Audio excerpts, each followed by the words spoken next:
Hope you guys are having a great day. I'm not having a good day. My day's pretty shitty. Got a fucking toothache, man. Okay. This is going to be a test for me because I think this is going to be the first episode I've done where I feel like shit. Because my tooth is fucking killing me, dude. It's killing me. It's giving me the radiating pain all over the left side of my fucking head, bro. And then we got Akami, just got elected as the mayor of New York. The Republicans are getting swept the fuck out. We got the neocons trying to position themselves for the future by basically, it's almost like they're trying to like fuck up the whole America First thing so that they can get back their little neocon, little control over the Republicans, kind of like a return to the Bush years, you know? And they're using what a lot of us said would happen, which is they're using Nick Fuentes' most edgy boy comments and edgy boy shit that he's done, which I saw him respond to it on his podcast, and it's like, he was just being an edgy boy. And it's like, okay, that's great, be an edgy boy, but now you want political power, and then it's like, they're going to use all that edgy boy shit. And the neocons, like, that's going to be the next battle, because Trump's going away. And then who's going to control the Republican Party? Is it going to be a MAGA America First movement, or are we going to go back to this neocon forever war situation? I don't know, but Mamdani did win. Everybody saw this coming. Some people were trying to hold out some hope here that Cuomo would pull it off, but as of right now, they're already projecting Mamdani's going to win. New Jersey, Virginia, going to the Democrats, the gubernatorial, the governorship. It's a sweep, boys. We got swept. Of course, these are, probably a lot of people expected this because these are like Democrat leading areas, but I don't know. I'm hoping this is not going to be like what the midterms are going to be, because if we end up like with what we got with Trump in the first term, we end up with the second 2 years just being fucking useless. That's going to be disappointing. So a lot of people do think the midterms, Dems are going to get back control. I mean, that's normally historically how things play out. So yeah, how much time do we got, Trump? Let's get crazy, boys. Let's get crazy. But he's not going to do shit, is he?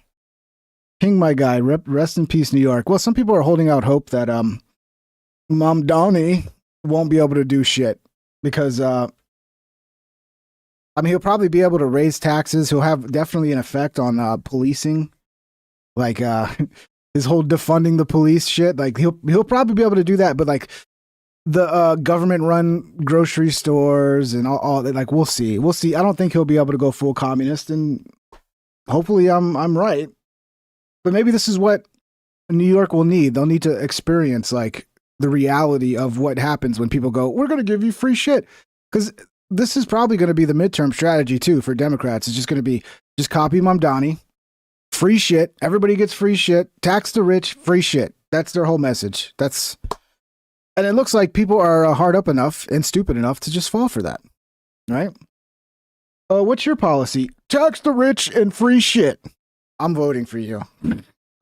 That's the greatest thing I've ever heard, man. That's my kind of politician. Yeah, tax the rich and free shit. That's what's going to win, guys. 2028, tax the rich, free shit. Let's check in here. I'm waiting for we're waiting for Cuomo's resignation and then Mamdani's speech. And if I can catch it, we'll watch it. I want to see what this fucking genius Mamdani has to say. What's he going to talk about? Hello, everybody. How's everybody doing? JJ Burgess, Skin Doggy Dog, John Rocks Toronto, Kennard Sell, Ethan Pill. What's up, buddy? Fuck around and find out the hard way. Yeah, maybe this will be a blessing because then people will see it happen like to like a city like New York, which will suck, but at least it's not the entire nation, and then people will kind of become immune to these socialist commie style talking points about just tax everybody and everything's free, you know? And they'll be like, we won't fall for that again. We'll see. Maybe it could end up being a godsend. I don't know. Or maybe Mamdani will start a fucking a communist fucking utopia, and it will be the greatest thing ever. We'll all want to move to New York for all the free shit. It'll be amazing. Maybe that could happen, right? Yeah, maybe I can grow wings out of my ass and fly out of this studio here too. That could happen as well. Communism has always led to prosperity. It's never failed or resulted in totalitarianism. Yeah, it always works. It's got a great record, great track record there statistically, guys. Oh, what's up, everybody? Yeah, so we got this shit, which I was wondering how long this was going to take to happen before somebody really started hitting Nick, and of course, it's Ben Shapiro is the one to do it. Not surprised, and he went hard. He pulled out all of the greatest hits. The stuff I've talked about that Nick has said in the past that I was like, this is going to be a problem. This is going to be used to not just make Nick look bad, but to make all of us look bad. And it's already being used like that, specifically to, I think in this case, to destroy Tucker Carlson. That seems to be the end game. It's like these guys hate Tucker Carlson. He's one of the biggest, probably most successful critics of Israel. Because he's got like a normie audience, and if you could like be critical of Israel to that audience in a way that doesn't come across as anti-Semitic, like that's probably the worst thing that could happen for the Israel firsters. So they really want to take out fucking Tucker, and they're using Nick and all of Nick's sweet edgy boy clips. Okay. Is he a Fed? I don't know. Again, there's a reason a lot of people think he's a Fed. I don't know. The more I've listened to him talk and the more I've kind of researched this, I do think what Nick was doing was just trying to be a funny, edgy boy and please his audience. I don't think Nick's actually racist. I could be wrong. I don't think Nick actually hates Jewish people. I think there's a lot of people within the America First movement who like Nick Fuentes, who like, are very critical of Israel. They're not racist. There's a lot of black people in the movement. They got black friends. They got Hispanics. It's, but then there is underneath that some real fucking white supremacists who like don't want nothing to do with brown people, but they're kind of the minority. But like Nick, I don't think Nick's really a racist. I think he's an edgy boy, and unfortunately, a lot of those edgy boy clips are going to be used to paint him as like the next coming of Adolf Hitler. But he has been kind of taking taking steps back from his edgy boy shit and trying to have a message that's a little more palatable to the general public. So we'll see, man. We'll see what happens. But I think what we're going to have here is we're going to have the neocons go hard at everything Republican that isn't neocon so that they can establish control over the Republican Party in the next little evolution of the Republican Party when Trump goes away. We'll see. But yeah, here's Ben Shapiro going hard, dude. He goes hard in the paint. Here. Hey, folks, I want to do something different on today's show. We're going to cover one topic in depth. That topic is, I think, the most important thing happening in the country. It was a hot topic last week, but I wanted to take some time to really gather my thoughts and speak on it in coherent fashion, holistic fashion.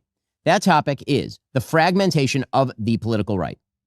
That fragmentation is being caused purposefully by a splinter faction of people led by a young man named Nick Fuentes. They call themselves the Groypers. They are white supremacists. They hate women, Jews, Hindus, many types of Christians, brown people of a wide variety of backgrounds, blacks, America's foreign policy, and America's Constitution. They admire Hitler and Stalin.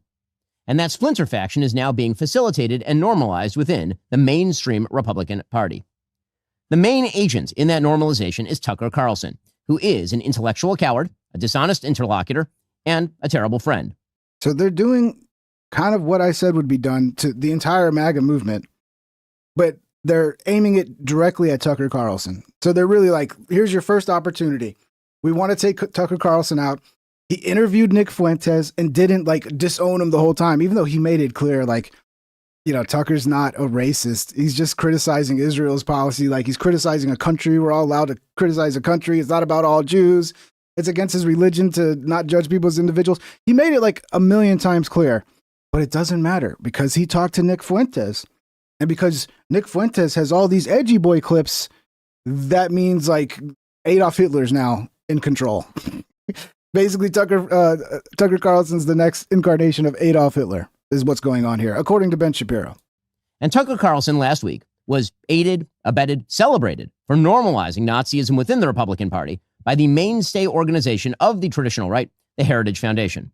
Now, before we explain what's been happening, let's make one thing clear. This is not about free speech or cancellation. It was never about free speech or cancellation. Free speech has a definition: the right to speak free of governmental coercion.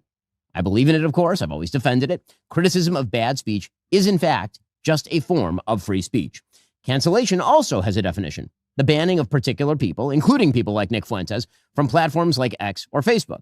I believe that Nick Fuentes is odious and despicable, but I've never called for his cancellation. And in fact, I've called for his restoration to those services, despite the fact that I think he's odious and despicable. You got to give them credit for that. Of course, that's their front-facing message. What are they doing behind the scenes? Is that really how they're maneuvering behind the scenes, or are they fucking using all their channels to try to, affect things? But hey, he's saying the right thing there, because I do agree. I think a lot of this came about because of censorship. Like, if you didn't ban Nick Fuentes and push him off into all these weird little echo chambers in the corner of the internet, he probably wouldn't have gotten so fucking edgy with it. I don't know. He's probably angry too about being censored. I don't know. Like, there is a world where maybe Nick Fuentes doesn't get banned off everything, and he never gets his fucking as extreme, as they say.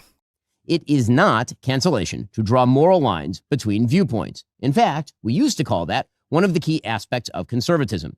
It is not cancellation to refuse to signal boost Hitler's supporters like Nick Fuentes. It is not cancellation to criticize Tucker Carlson for rhetorically fluffing Nick Fuentes. So signal boost, he means not to platform.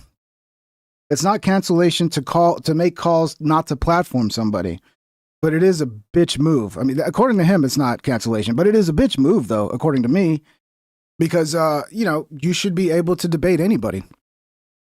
If he's so fucking horrible and so wrong, you should be asking him to your studio right now so you could debate him and show the world how horrible and wrong he is. But by not platforming, which is just another way of saying, it is kind of like censorship, but not exactly, because you're not telling platforms to remove them. You're just saying, if you're a Republican, don't have them on your show, I guess. It's kind of a sense of, it's like a blackballing in a way.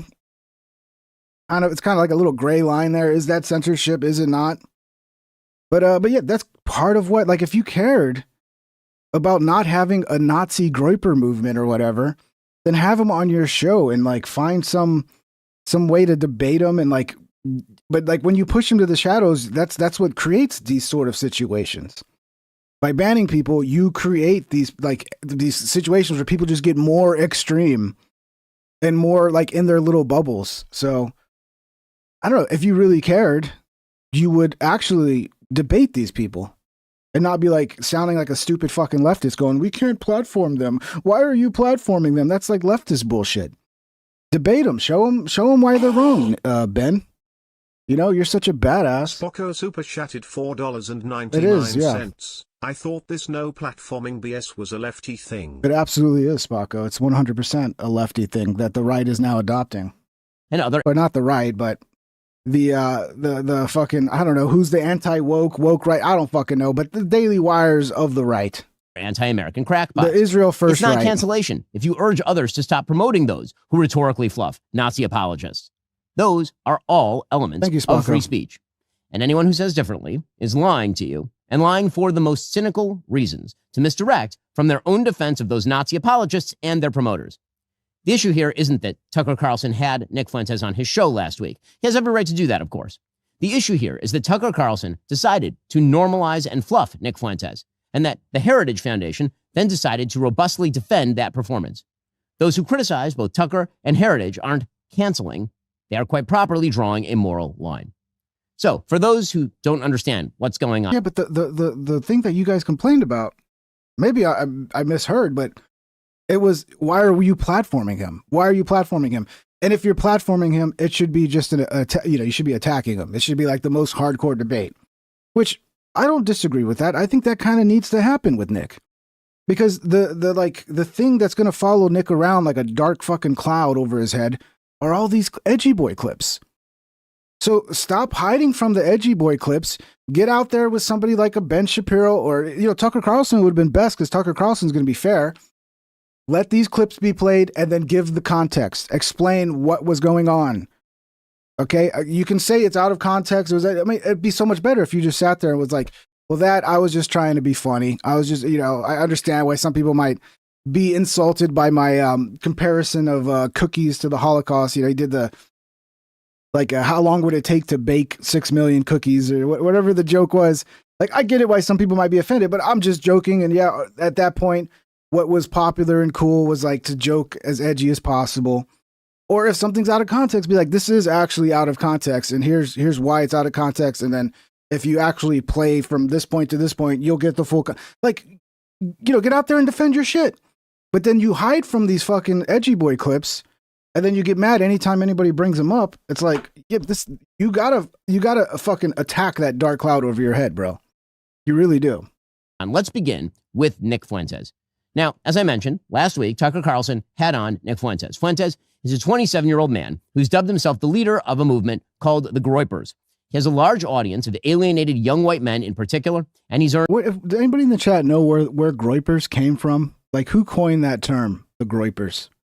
Where did that come from? One of you guys got to know. Increased media attention over the course of the past few years, especially over the last year. Now, from Tucker Carlson's interview, you might have gathered that Fuentes has some borderline views on race, a peculiar obsession with what he calls organized Jewry, and a rather sad relationship with the female sex. But probably you came away thinking that, for the most part, Fuentes lives on the Look, I'm sorry for all of you diehard Fuentes guys out there. I more and more think he's gay. And there's nothing wrong with that. I still think he's intelligent. I still think, I agree with so many things, America first, other than the identity politics aspect of it. I agree with the concept of putting America first. But yeah, man, like the gay porn getting streamed, he said he was hacked. I don't know, man. I don't know, but I'm thinking he might be gay. And there's nothing wrong with that, dude. He should just come out. Radical edge of normality. You think that if you watch the interview, because Tucker Carlson decided that it was important not only to host Fuentes, but to smooth over his views, water them down, and make them far more palatable to a normal audience. As we'll discuss in a bit, this is what Tucker Carlson does for a living. But back to Nick Fuentes. To understand just what Tucker did here, we must actually examine what Nick Fuentes... So essentially, Tucker Carlson is the most sneakiest racist of all time. That's what he is. The sneakiest of all races. Let's see what we got here. Mamdani, 50-42. So even with Sliwa, he'd still be down a point.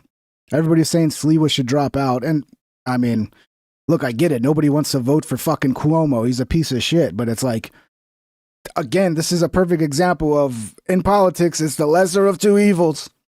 It's communism or fucking your grandma dies in a nursing home. It's okay, well, what do I want? Do I want communism or do I want my grandma to die in a nursing home? Oh, fuck. I'm sorry, Grandma.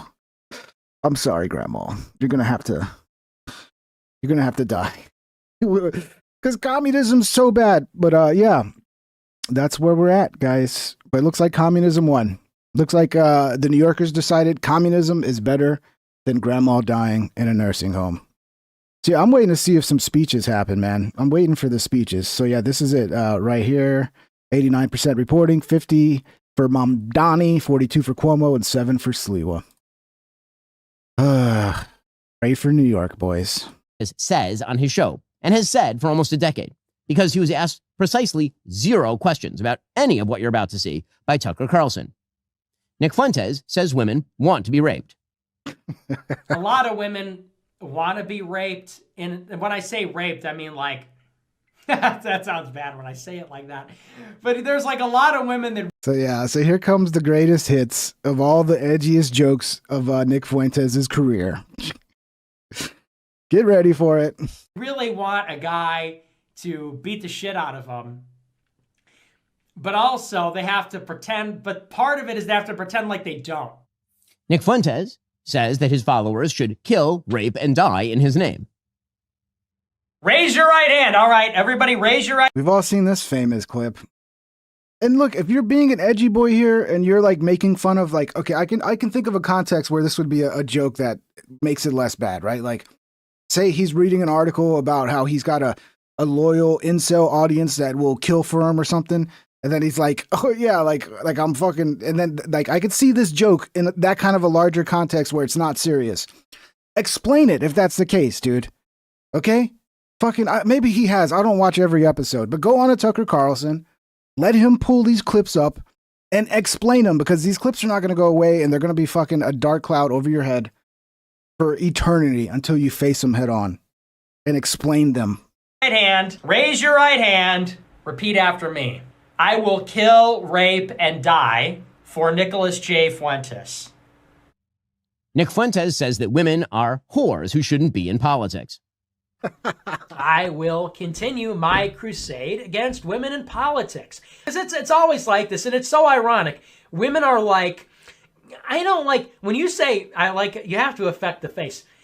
When you say to repeal the 19th Amendment, that offends me. That hurts my feelings. It's like, have you ever stopped and considered that maybe if you get offended, there's such a strong emotional reaction to political opinions you disagree with across the board? Maybe that's one of the reasons why you shouldn't be making political decisions. I'm not attacking women. I'm attacking whores. You have no problems, right? I'm attacking whores. I'm attacking sluts. Stupid, dirty bitches. I mean, it is funny if you got like a, I got an edgy sense of humor too. I can see it's funny. But then at the end of the day, right? Like if this was me doing this and these were all jokes, would I be surprised if political movements wanted to distance themselves from me? It's like, yeah, it's funny. Whores, they shouldn't vote. Fuck whores, like if I just like, and I probably already have made jokes that would make political movements want to distance themselves from me. And that's the name of the game, man. If you're going to be edgy joke guy, then you're edgy joke guy. Maybe 40 years later, people will forget. And then, you can become serious politician guy. Or maybe you can actually address all of these clips and give context and like your full view on these things to clear things up on a platform like Tucker Carlson and stop hiding from it. Nick Fuentes says that Jim Crow was actually better for black people. It was better for them too, number one, but number two, who cares? Who cares? Enough with the Jim Crow stuff. Who cares? Oh, they had to drink out of a different water fountain. Big fucking deal. Oh no, they had to go to a different school. Their water fountain in that famous picture was worse. Who cares? Grow up, drink out of the fucking water fountain. It's water, it's the same. And even if it was bad, who cares? Who cares? It's better. It's better in general. We all agree it was better for them. It's better for us. Better in general. Okay, so maybe he's being edgy, but you see the problem here. If you're actually looking at big picture, winning elections, it's easy for someone to take a clip like that and go, oh, Nick Fuentes is pro-segregation. He wants to break up the races and segregate people by race. So, if that's not the case, which I don't think it is anymore, Nick, because I've heard you say the opposite as well, then just fucking come out. Seriously, he needs to go on Tucker Carlson again and address each one of these clips. Like, react to this fucking shit, dude. React to each clip and give the full context. Nick Fuentes says that white people are justified in being racist. Reason that we talk about this, by the way, I know a lot of black people see this and they go, man, why are you always talking about black people, this and that? Because there just needs to be some shame here. Well, there's a few reasons. First, white people are every single bit justified in being racist. Every single bit justified, to the extent that that means going out of your way to avoid black people when you see them. Nick Fuentes is a Hitler admirer and a Holocaust denier. But yet, who does Nick worship more than anybody in the world? Other than Jesus Christ? Kanye West. So yeah, what a racist he is. Is he really a racist, or is he just trying to make a point that black crime, there is a statistical backing to the idea that, especially like if you're in certain neighborhoods, like, yeah, as a white person, you might be in danger in certain black neighborhoods, right? But then he takes it to the most edgiest fucking, how can I sound the most based to all of the fucking, actual races out there. I don't know. Like, he needs to explain it because, it's more nuanced than that, obviously, right? Like, it's obviously more nuanced than that. Buddy, it's Führer Friday. It is Hitler Friday. Shut up. It is Heil Hitler Friday, nigga. Heil Hitler, all my niggas, Nazis. Hitler was a pedophile. That one is clearly he's just having fun. and just, saying, fuck all the rules. I'm just going to say whatever the fuck I want. In my opinion. But again, yeah, if you want to hate him, there's your clip.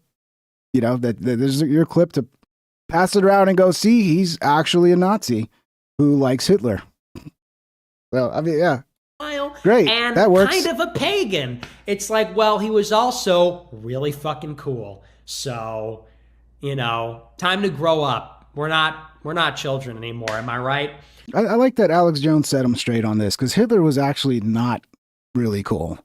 Hitler was pretty fucking lame. I'm sorry, but I'll take that one to the bank. Am I right? Am I right, boys? Am I right? Let's go. He was also really fucking cool. It doesn't really sound correct. Yeah, Albert Twitch Wiggler. I agree. That's basically what he's doing. But now he wants to have a serious political movement. He wants to carry serious political weight to where he can say to a JD Vance, he can say, hey, if you disavow me, like, we're going to come after you and destroy you. And it's like, dude, every political movement's going to have to disavow you. Unless it's the neo-Nazi party or some shit. Like, and it's, again, maybe that can change in the future if he was to face each one of these clips head on and give full context as to why he said the things he said. I think you can't hide from this shit. You can't, obviously. Correct to me. Wait a second. It takes 1 hour to cook a batch of cookies, and you have 15 ovens, probably in 4 different kitchens, right? Doing 24 hours a day, every day for 5 years. How long would it take you to make 6 million? I don't know. It certainly wouldn't be 5 years, right? The math doesn't seem to add up there. The math doesn't quite seem to add up there. I don't think you'd result in 6 million. Maybe 200 to 300,000 cookies. And I think the Red Cookie Association said something like that, probably 200 to 300,000 cookies baked. Probably. And in addition, in this hypothetical, I imagine that if you took aerial... So, Pursuit, I know a lot of you guys believe that. He says, you're wrong, Ping. The Overton window has moved big time. I think you guys are filling yourself up with a little bit of BS with that one. I could be wrong, clearly, but I don't think there's going to be a point where a message like that is going to play in an election where you have to, I mean, it will play for, like, you guys, but it's not going to play for the entire population to be able to win elections, okay? In my opinion. But fuck, maybe I'm just out of touch and I'm not realizing how fucking edgy boy everybody's becoming lately. I mean, come on. I think y'all are in some, like, little echo chambers where you think this is more normal than it really is. Photographs over the kitchen. Again, I could be wrong. You would need to see certain smokestacks to release the smoke from baking the cookies, and the smokestacks would project certain shadows, but I guess they're not visible in the aerial photographs taken over the kitchens. Moreover, if you look at the soil texture, it's really not deep enough for mass cookie storage underground. Nick Fuentes believes that the Jews start all the wars, that perfidious Jews in positions of power ought to be killed, and says the Jews are filth who have to be removed from the country. And once again, remember who is responsible for it all: the Jews. They are responsible for every war in the world. It's not even debatable at this point. Do you guys think, see, you can listen to Tucker and how Tucker talks about this shit, specifically how he talked about it with Nick. And that's where I am. Like, I don't believe in judging entire groups of people. I don't believe in, sin being passed down in your DNA or, judging people on outward characteristics. You judge people as individuals. You judge them, on the content of their character. Does that mean that Israel is not, like, fucking have too much influence over our country? Yeah, I mean, you can have both stances, right? You could be like, yeah, Israel seems to have a little too much influence over our country. Let's actually try to limit the influence of foreign countries, like, altogether. Let's get rid of that. Let's be America first. But also, let's judge people as individuals and not lump everybody into these weird categories all the time, especially if you don't want to be judged that way yourself. You don't want to be, oh, this is a white guy, he's a piece of shit because he's white. You don't want someone to do that to you. Don't do that to somebody else. That's the Jesus message right there. Do unto others as you want done unto you. But yeah, I mean, I don't know, guys. Again, maybe I'm wrong. Maybe I'm just out of touch, guys, you know, with basic shit that's always been the case for most of history, recent history at least. This has nothing to do with oil. This has nothing to do with democracy. This has nothing to do with liberal internationalism. We are at war with Iran because they pose a threat to Israel's hegemony. That's why we're bombing their nukes, to pave the way for regime change so Israel can dominate the region, because that makes them the most powerful they can be.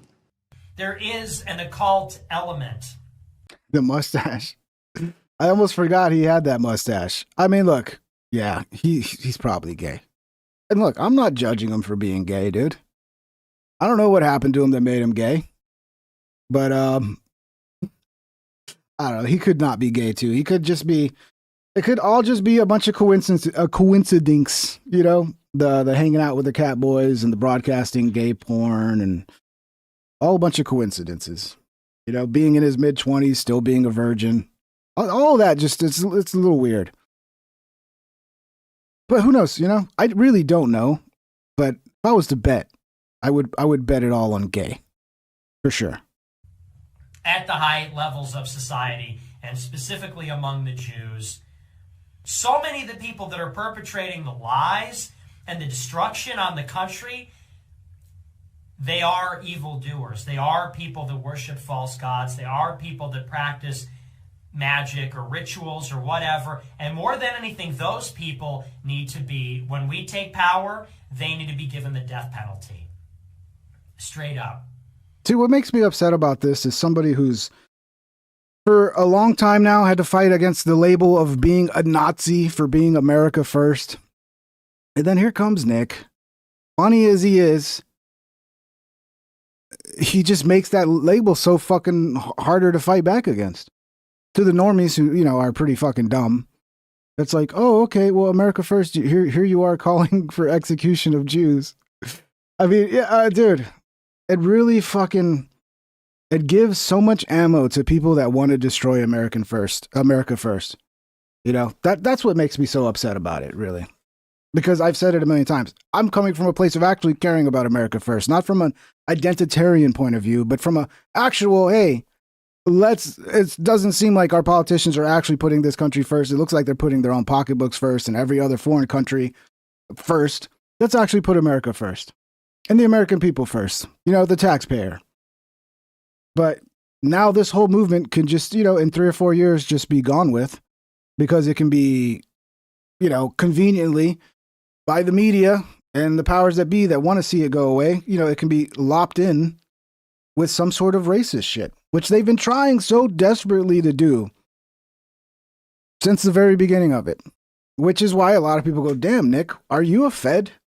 Because you couldn't be like any better placed to like destroy MAGA and make the left's accusations of us being a bunch of Nazis seem more legit than the shit you've said. Which I get it, edgy boy, fun, oh blah blah blah. I get it, but at the end of the day, that shit, it comes with the cost that we're gonna see play out. Who knows how this is gonna play out? But I think in my opinion, what's gonna happen is, the neocons, America first, they're going to go to war. Unless we get another fucking MAGA style, Trump style, like once in a lifetime candidate, I think you can kiss it goodbye. I don't think Vance has the charisma. Maybe he'll, you know, evolve. He'll get more charisma. I just don't see him being able to win a general election. So what will happen is the neocons, MAGA, will fight as the Democrats take back power in the midterms and the presidency. And then who knows how long from there until we some group establishes control of the Republican Party, you know, whether it's the neocons, MAGA, or some other unforeseen new group that arises. And then yeah, I don't know, man. I don't see long-term Republicans holding power. I don't see them holding power past these midterms right now, to be honest. And I'm far more concerned about that I am about even non-white people or mass migration. These people that are communing with demons and engaging in this sort of witchcraft and stuff, and these people that are suppressing the name Christ and suppressing Christianity, they must be absolutely annihilated when we take power. This is God's country. This is Jesus's country. This is not the domain of atheists or devil worshippers or perfidious Jews. This is Christ's country. Josh Hammer and Mark Levin, fuck these people. Like, deeply, seriously. All real Americans, if you are a real American, if you were born in this country, I don't even care who you are, what you are. If you are a real American that loves this country, you have generations in this country, your family or you fought for this flag, fought for the Constitution, fought for our church, fought for our civilization. For all of you, I say about Josh Hammer and Mark Levin and Laura Loomer, fuck them. Fuck them. Deeply, seriously, get them the fuck out of our country. I mean, I don't disagree with that one. Let's see if we got a speech coming out yet. Let's see. No speeches yet. I'm waiting for the speeches, man. I do want to see the speech. I want to see what happens here. Nick Fuentes, it should be mentioned, despises Donald Trump and the MAGA movement as well. I mean, that was kind of convenient that, like, he turned on Trump last minute. The last election, like, I get it. Trump's not America first enough. Fuck. Or whatever. I don't remember. What was his reasoning? Because he's too pro-Israel? Was that what it was? That he turned everybody on Trump? You. Fuck you. You suck. You are fat. You are a joke. You are stupid. You are not funny. You are not as smart as you think you are. You are, and honestly, and if you watch my show, you know I've been very critical. I've never been this far. This just goes to show this entire thing has been a scam. When we look back on the history of populism in America, we are going to look back on the MAGA movement as the biggest scam in American history. And the liberals were right. No, probably if what happens is the Democrats start running away with things again, once Trump goes away, we're going to look back at the MAGA movement and being like, it bought us some time. It bought us some time before the Mamdani fucking full communist fucking Democrats took over and decided to just totally wreck the fucking system. Again, that's really at the end of the day what it's about. Would it be nice if Trump was like everything we wanted him to be, the fucking the guy who would take everything as serious as it needs to be right now instead of just sitting back, and even though the Democrats have no power, the little bit of power they have, they're fucking spanking them with it. You know, I don't know. Maybe there's still time left for Trump to go fucking unhinged, because at some point we need unhinged Trump right now. I'm sorry to say, but we need unhinged Trump. But at the end of the day, it's this or it's fucking Kamala continuation of Obama shit. And just a further fucking slide into communism, into Mamdani land. So again, as much as I hate saying this and everybody likes to shit on me about it, a lot of times it just always comes down to the lesser of two evils. And it sure would be nice if Trump was everything we wanted him to be, but nobody ever is going to be. So I don't know. I disagree with the move that Nick is pulling here. Well, I don't disagree. I actually agree with everything he said about Trump. But even with all of that being true, he's still better than Democrats.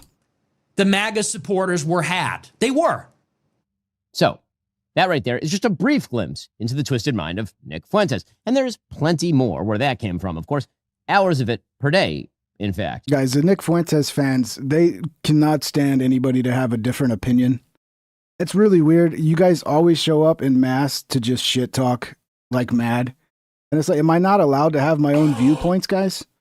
Y'all sound like fascists at the end of the day. Larry DM super chatted $10. Over no full left to start calling y'all fascists. Towards Bush Light. Let's be real. Well, yeah. I mean, he was always playing ball with the neocons, dude. He did that in his first term. But then again, would you rather have Bush or would you rather have fucking Kamala, dude? Would you rather have Bush or would you rather have Biden? Like, this is the shitty world we end up in all the time. Is like, oh, it's like 10 pounds of shit versus 5 pounds of shit. Okay, well, I'd rather only have to eat 5 pounds of shit. Because 10 pounds is, you know, if I'm going to have to suffer, let me suffer less. Like, that's how bad things are. That's not a good sign of America, like how strong and powerful, and it's not a good sign for our future. But it is just the reality, man, unfortunately. You know? Thank you, Larry DM.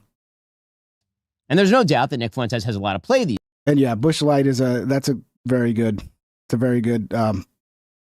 I'd say he definitely is acting like Bush Light. Hopefully he doesn't go full Bush and invade Venezuela and fucking, what's the other one? Nigeria. And it's like, there are warning signs there. He almost seemed like he was willing to go full regime change in Iran. If he did that, that would have been going full Bush.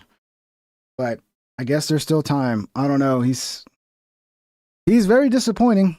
He was in his first term as well, but it's always, for me, it's always a lesser of two evils thing, which sucks. It really does, but that's life. These days. That's because the left, by moving into a politics of anti-white, anti-Christian, anti-male identitarianism, created its bizarro mirror image, a white pseudo-Christian incel identitarian movement dedicated to destroying the institutions of this country and replacing Americanism with something else. First of all, it's stupid that Nick calls himself an incel because he's obviously not a fucking incel, okay? He would be a involuntary. He'd be a volcel, a voluntary cell, or whatever the fuck. It's not involuntary with Nick. Nick has got money. Nick's not a bad looking dude. He could go out and fuck if he wanted to. If he just got off his ass and was like, let me go socialize and meet a chick. But apparently he doesn't do that. So a lot of you guys gotta fucking throw that incel moniker away, because like, if the only reason you're not getting laid is because you're not making the effort to get laid, you're not involuntary. That's voluntary. You have decided not to put in the effort to get laid.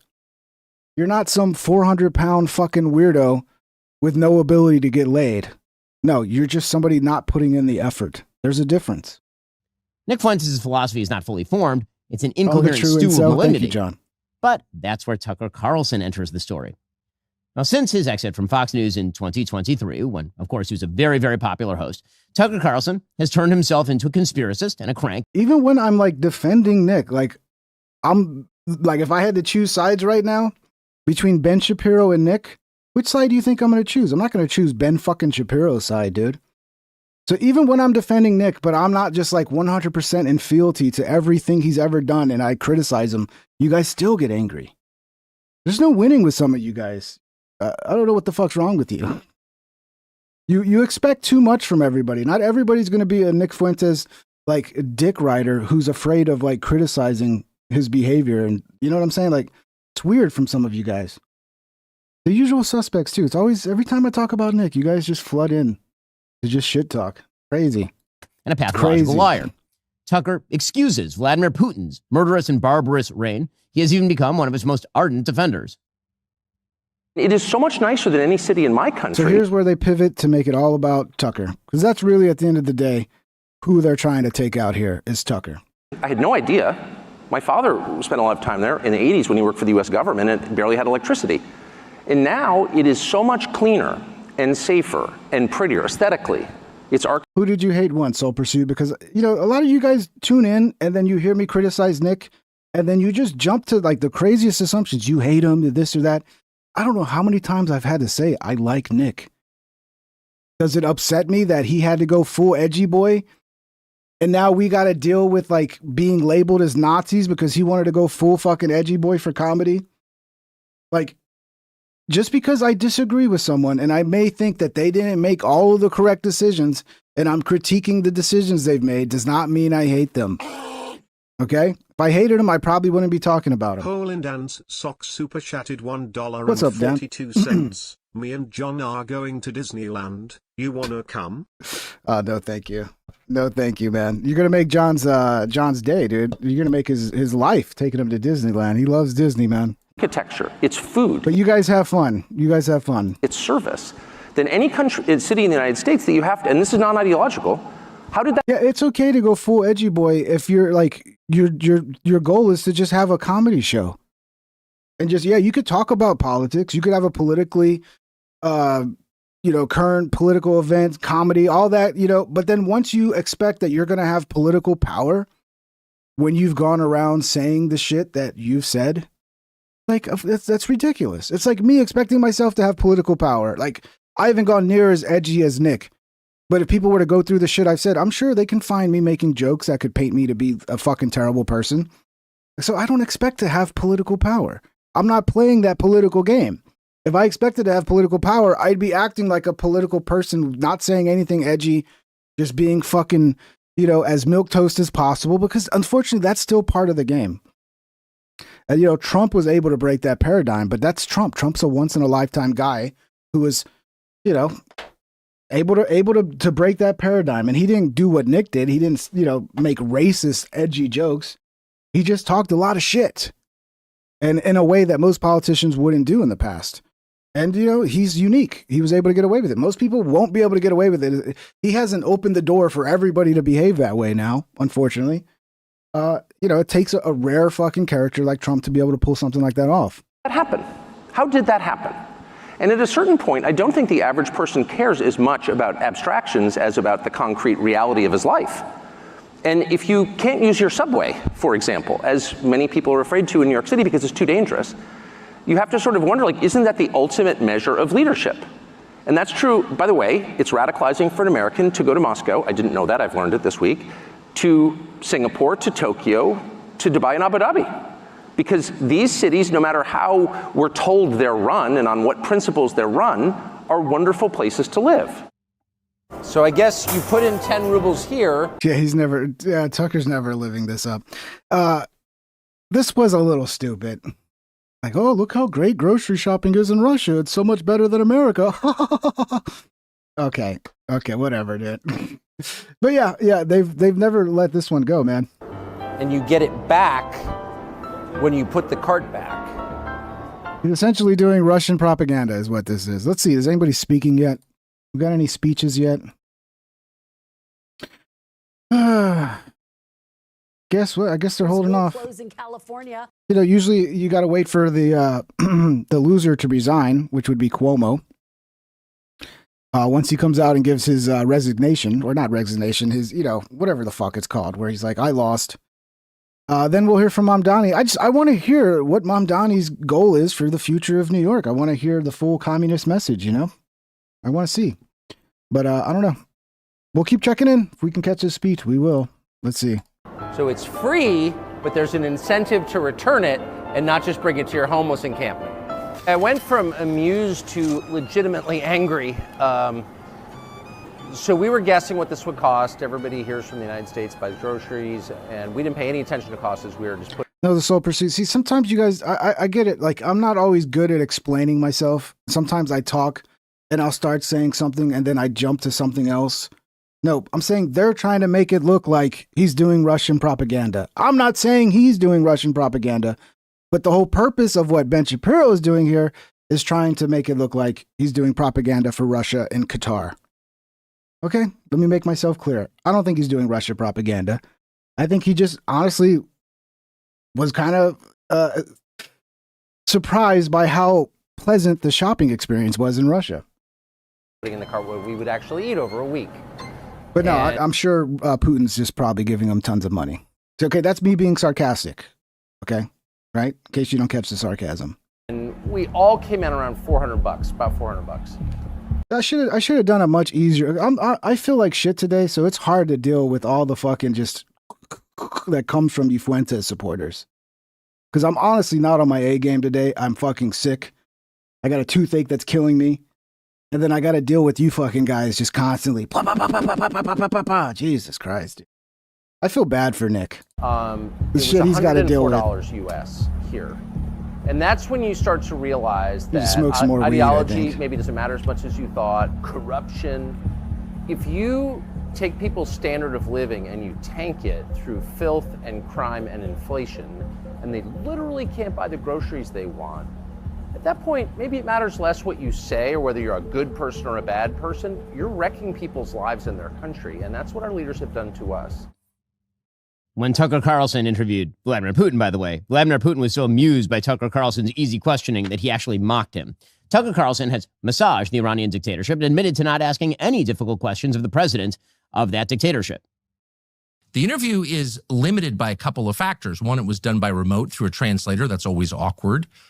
For another, I don't speak Persian. And there are all kinds of questions that I didn't ask the president of Iran, particularly questions to which I knew I could not get an honest answer, such as, was your nuclear program totally disabled by the bombing campaign by the U.S. government a week and a half ago?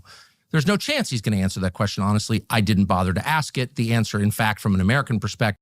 We've seen all this. Let's just jump past this because this is all the same shit that they've been saying about Tucker 100 fucking times. Except now with the added benefit of being able to tie all of the edgiest shit Nick Fuentes has said to now tie that to Tucker as well. So Tucker's to blame for all the edgy shit that Fuentes said, man. But yeah, so here's what's funny about this is like Ben is getting destroyed in the numbers, right? Like they're trying to brag because here's Ben's post. They got 28.7 million views. Okay, that's a lot of views, which basically is impressions on Twitter. It's not really views. But he only got 48,000 likes. Whereas when you see Nick's post, Nick got way less views, 5.2 million views. So like 1/6 the views around there of Ben Shapiro, but 144,000 likes. So Ben is literally getting destroyed here. This is a ratio beyond ratios. This is a wild fucking ratio. It's crazy. 28.7 million, but yet Nick's only got 5 million and he's got 147,000. I mean, I know why people say this looks like bots because that's just an insane fucking number. But I do think that people don't really like Ben Shapiro anymore. Ben's kind of like career is kind of dying. You know, he had his little 2016 period where he was destroying everybody. You know, they had all those Ben Shapiro destroys woke college kid videos. And then he had a little bump, but like they're just, I don't know. I don't think Ben's doing very well these days. But yeah, got destroyed in the algorithm there. That's definitely a ratio. That's a pretty fat ratio. And then Nick responds. Nick Fuentes responds back to Ben Shapiro's 40-minute hit piece video about him. I don't apologize for one single thing I've ever said. Well, don't apologize, but like face it. Like I really think you need to actually, when you're on a Tucker Carlson or a show like that, actually address all of these clips and give them the full fucking context. That doesn't mean you apologize. But I mean, I guess some people would see it as an apology, but it's not. It's not an apology to go, well, actually, when I said all of my fans need to take a pledge to murder, kill, yada, yada, in my name, that was just a joke. I was making fun of some article that was saying my audience is like super fucking extreme. And, you know, like that's it. Just give context. You might be able to get out from under a lot of these clips. If that shit gets more views than the Ben Shapiro's talking shit about it and your little fucking, you know, clip with Tucker talking about those clips and what the full context is and what you really believe, that gets more views and you might get out from under a lot of those fucking edgy boy clips. And would you like to know why? I am America first, Johnny. I've always been America first, Johnny. Disagreeing with Nick Fuentes in the identitarian bullshit, that does not make me not American first, guys. Okay? So I don't know if you don't know that. Because we all see right through. But yeah, I've always been America first. The tactics.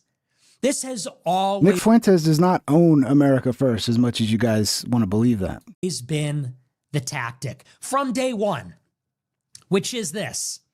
Whenever somebody criticizes Israel, whenever somebody is identified as a powerful, influential opponent of their real agenda, which is what is happening in the Middle East, they go back to the playbook. And the playbook is character assassination. Do you think that Ben Shapiro really cares about even one of those clips?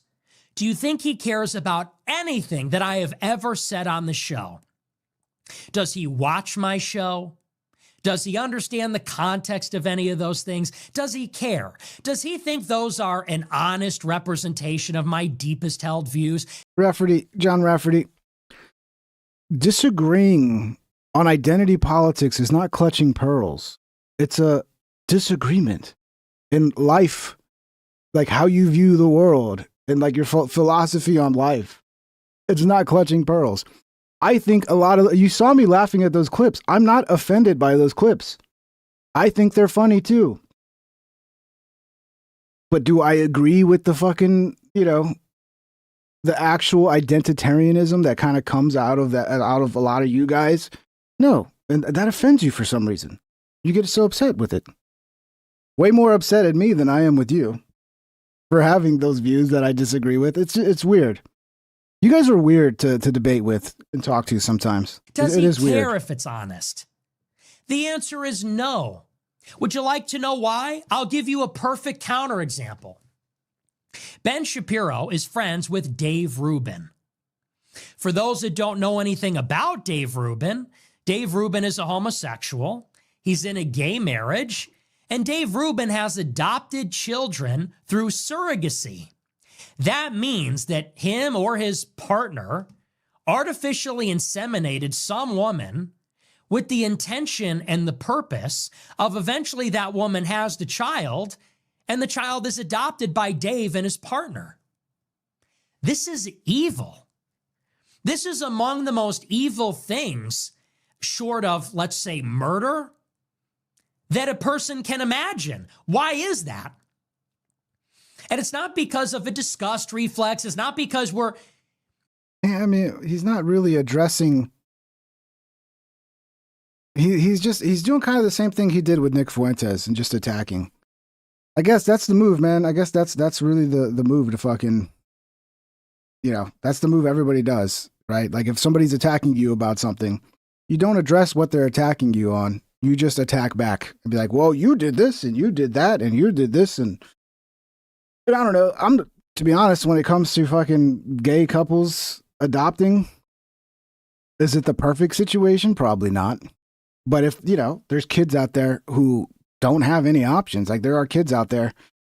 I don't know. I don't look up the adoption statistics, but I imagine there's probably more kids that need adopted than there are people to adopt them. So in that case, I don't know, man. To me, if you're adopting a kid, obviously... Not if you're fucking, doing sexual shit with them. Like, if that's the case, you should be locked up and fucking always be locked up for the rest of your life and fucking, wood chipper shit, But yeah, I mean, I don't know. It's hard for me to hate on anybody that wants to adopt. But that's just me, again. But I'm not as based as Nick, obviously. It's because you are creating a child. You are bringing a life into the world with the intention of depriving that child of their mother. Think about that. Think about what your mother means to you. Your mother is the person that loves you more than anyone else in the world. Your mother would die for you, literally take a bullet for you. There is nobody on earth, and obviously there's exceptions to this. There's people that are mentally ill. There's women that have, weird things with their children. But the default, women, mothers in particular, they come the closest to unconditional love that you will ever experience from anyone on earth. And Dave Rubin and his partner are involved in the evil of surrogacy, which is to bring a life into the world, an innocent child that had no business in any of this, never consented to this, to take that child from their mother. Rip them from the womb, rip them from their mother, and say, you're with two guys now. You're with two big, hairy, sweaty guys, not your mother. What does that do to a child? What does that do to a human being? Yeah, I mean, he paints it as like, they just like came in the middle of the night and just like jacked the baby. I mean, yeah, if that's the situation, they just stole the baby, I'd be against that. Yeah, I don't know, man. Again, this is a very nuanced issue. But, yeah. I don't know, man. I have a hard time hating on anybody who adopts because there's a lot of unwanted kids who need a family, Where would we be without our mothers? You want to talk about, in one of my clips, I jokingly said, women like rough sex. That's the gist of it. Like, this is him addressing Ben Shapiro's claim? Is that what this is? Fuentes responds back to Ben Shapiro's 40-minute hit piece about him. Yeah, we're just going off about adopted, gay adopting, a gay couple adopting. Like that's how's that addressing what Ben Shapiro said? I said, women like when you beat the shit out of them. I'm joking and talking about how women like rough sex. That seems to be the trend these days. I don't think that's controversial. And so they say, Nick says he loves rape. Really? Dave Rubin, this is a crime. This is like a prosecutable crime. Brought a child into the world to take the child from their mother. And Shapiro's friends with this guy. Interviews this guy. Oh, so they did one of those things where they get a surrogate, right? So they get a woman to agree to get pregnant and carry their baby. So it's not really an adoption type situation. It's a surrogate situation. I don't know, man. You know, I guess I'm just fucking a weirdo because I just don't really give a shit as long as nobody's getting hurt. Is somebody getting, are you hurting the baby? Are you fucking, you know, should there be checks anytime there's an adoption? Maybe there should be, even for like regular straight couples, like should there be updates and, you know, check-ins to make sure, you know, the adopted kid is being taken care of, right? Yeah. But yeah, I mean, if nobody's getting hurt, I don't give a shit. Obviously, if like the gay couple, you know, like the Dave Rubins or whatever, if they're trying to groom their boy to be gay, now that's a fucking problem. But let's pretend like I just don't think all gay people are that fucking insidious, dude. The trans movement, this, you know, it's a whole different thing. I'm not even talking about that. I'm just talking about like old school fucking gay people.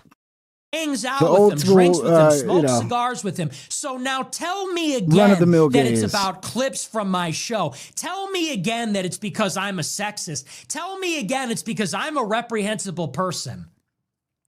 Ben Shapiro just got back from Israel where he met with Netanyahu. Netanyahu has been prime minister of Israel for 20 years. How many children has he been involved in the murder of? How many rapes from the IDF has Netanyahu been involved in? He is a war criminal, according to the ICC and the ICJ, and by the way, our own government. A murderer, a killer, a warmonger, a war criminal.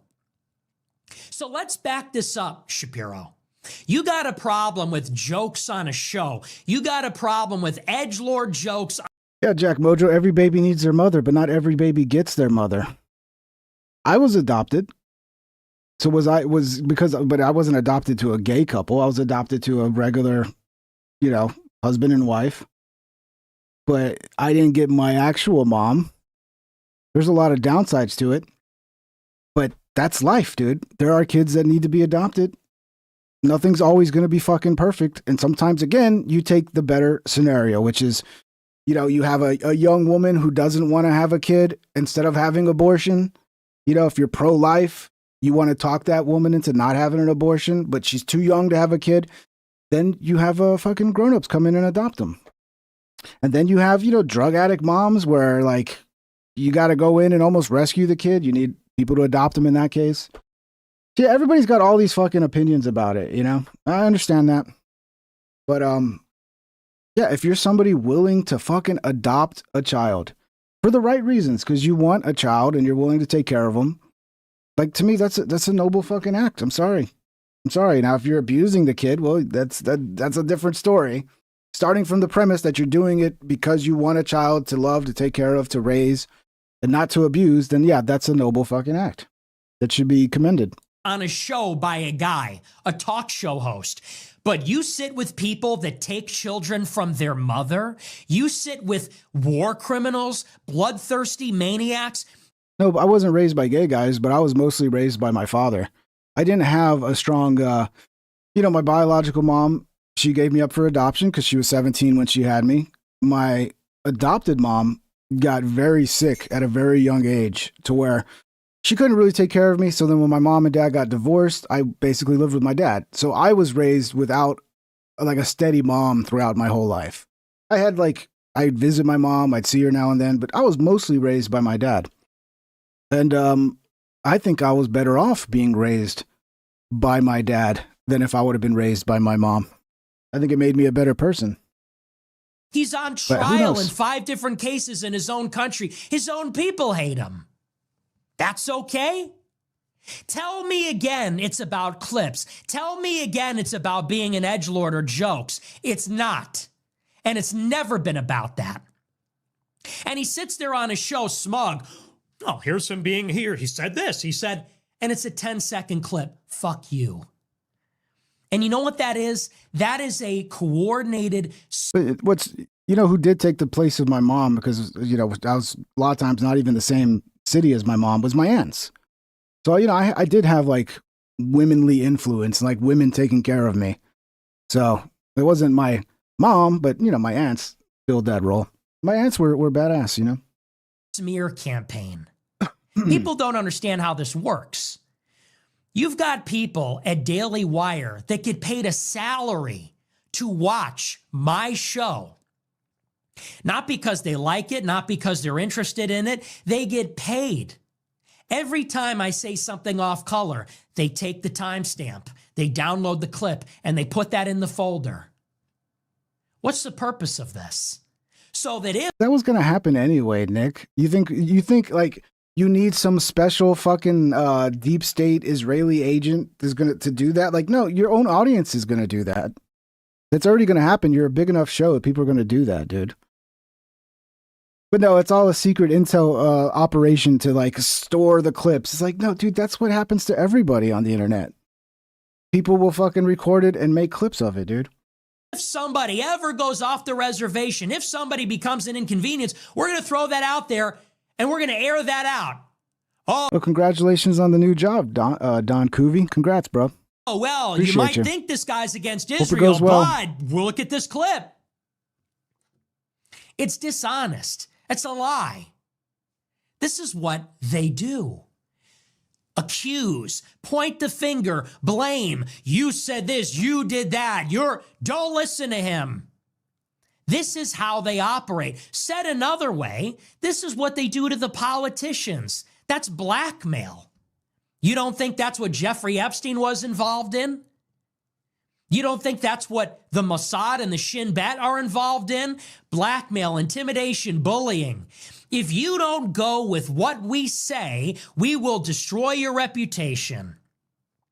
We'll blackmail you, we'll intimidate you, we'll hurt people you love. We'll take your career, we'll take your money, we'll hurt your life. See, it would have been better if Ben would have invited Nick onto his show and they would have just had this debate in person. That would have been better. Instead, these guys, Levin and all of them, the way they're attacking Nick, it's just going to drive his audience to be more fucking extreme. It's going to drive him to be more edgy. It really is. So you better go along. It's going to make them double, triple down. That's what they do. And the whole operation is built on dishonesty. So let's just stop with the games. We don't need to play games anymore. Everybody knows what this is about. And it's not about clips. You know what this is about? This is about Israel. Everybody knows that. Here's the proof, and I can prove it to you. Yeah, it's about Israel, and it's about discrediting all of the anti-Israel voices by using your edgy clips to smear everybody that's anti-Israel as just being a bunch of Nazis, and they're going to use your clips as their evidence. And if, just like they're doing to Tucker, they'll do that to everybody. People think I'm going to come out and they'll do it to me too, just because I don't disown Nick hard enough, right? It's funny. They'll do it to me too. Even like the Nick haters are like, oh, pink trips are fucking this and that and blah blah blah. I mean, not the Nick haters, the Nick fans. Y'all talk a lot of shit, but they'll do the same thing to me because I didn't fucking disown Nick Fuentes hard enough because I said I thought he was funny and I actually think he's smart and agree with things. They'll use that now. Now I'm just as bad as Nick, right? Now I'm a Nazi just like Nick because I didn't completely, utterly condemn him. I'm carrying weight for this and that. They'll use their weird fucking logic to back it up. And yeah, good job, Nick. Thank you. That worked real well. I'm glad the edgy jokes, they really serve their purpose. Well, yeah, in this clip I said this, and I'm sorry about that. It's a bad faith attack. It's a bad faith character assassination. Everybody knows that. Everybody knows that's how they play. That's why everybody's walking on eggshells and got to be so politically correct because they're afraid of that. I'm not afraid of that. I know what this is. You know what this is. Everyone knows how they operate at this point. I think he's underestimating the overestimating the ability for regular people to watch those clips and go, oh, I know what this is. This is just a smear campaign out of context, blah, blah, blah. The clips are pretty bad, Nick. They're pretty bad. And yeah, there's a reason they played them, man. Let's see what else we got here. I think we already, some of these I think we're already stuck in here. That was already part of that longer clip I played. Let's see this one. Groy Urbano 07 cent $50. Hey Ben, keep Nick Fuentes' name out your mouth. You're irrelevant now. Love you, Nick. Less than 3. Well, and he should debate me. If he feels so strongly, then debate me. I agree. He won't. He knows he won't. You know he won't. I know he won't. He really should. He really should. If he cared as much as he claims to care about this rising anti-Semitism, he should fucking face it head on and debate it. But then they'll fucking attack Ben as being an anti-Semite. They'll be like, Ben, you platformed Nick Fuentes. It would have to be just like a total shit show from the beginning. Just Ben screaming at the top of his lungs. Ben would have to like be so angry and so fucking, he would just have to attack so fucking hard. So there's no question. There's no question. But yeah, I'd like to see it. Come and debate me then. I have 55,000 live viewers. How many live viewers do you get? He's got him there. He knows that if he debates me, it'll be the most watched debate in politics in 10 years. What kind of views is Ben doing now? Because I know Ben used to do good views, but I never watched him. I never really enjoyed his show. I always thought it's his voice. You know, Ben's voice is hard for me to listen to. It's grating, you know. But I wonder what his views are now. Because I know he's not near as popular as he used to be. It'll be bigger than the Trump-Biden debate. It'll be the most watched debate since Trump debated Hillary Clinton. He knows he will lose. It would be fun. He knows that everyone will rally to my side, and he knows that Israel first is over. That's why he'll never do it. But the offer stands. You want to play my clips, call me out. You want to hide. I'm right here. All right, folks, today is election day. I will debate you anytime, anywhere. Yeah, let's see what Ben's doing view-wise. Yeah. Looks like he still occasionally gets like, 600K, 700K. But it looks like, yeah, his views are all over the place, dude. I bet you he's paying for views. Because that's what they do at Daily Wire. They'll pay to get their shit in front of people. His views aren't too bad, but for the size of his audience, the 7.22 million subscribers, a lot less than you would think. Yeah, 46K, 26K, 710K, 811K. Yeah, he's still hanging in there. Not as big as he used to be, but he's hanging in there. Bring it on. You won't. You're a bitch. You would lose. You know that. Keep talking. Until then, keep talking. I'd like to see it, dude. I really would. But honestly, what I'd like to have seen from Tucker is like them actually play the clips. Because I predicted this. This was very obvious to see coming. They were going to use these clips, which I've talked about before, which it made me wonder, like, is Nick a Fed? Because, man, if you wanted to, like, really make America First look like a bunch of fucking racists and Nazis, like, you're doing a great job of it. I get it. It's just edgy, boy. But at the end of the day, you can't ignore that effect. That's real. You can ignore it all you want, but it's out there. And yeah, we'll see though. We'll see. Maybe you guys are right. Maybe, Ben will fucking, this whole attack from Ben will be useless. And, everybody will just laugh at Ben and Nick will just get bigger, which I think is what looks like is going to happen. So I don't know. Maybe I'm wrong, guys. Maybe the Overton window is moving and being a racist Nazi is going to be the norm, guys. It's going to be going to be center. Going to be the center. I don't know. That'll be crazy to me. Yeah, it wouldn't be fun either. Trust me. To have a bunch of fucking race-obsessed weirdos fucking running the country. It wouldn't be fun, guys. You wouldn't like it. Trust me. You would hate it. But yeah, Mark Levine, who I actually hate him even more than Ben Shapiro, believe it or not. Little Adolf.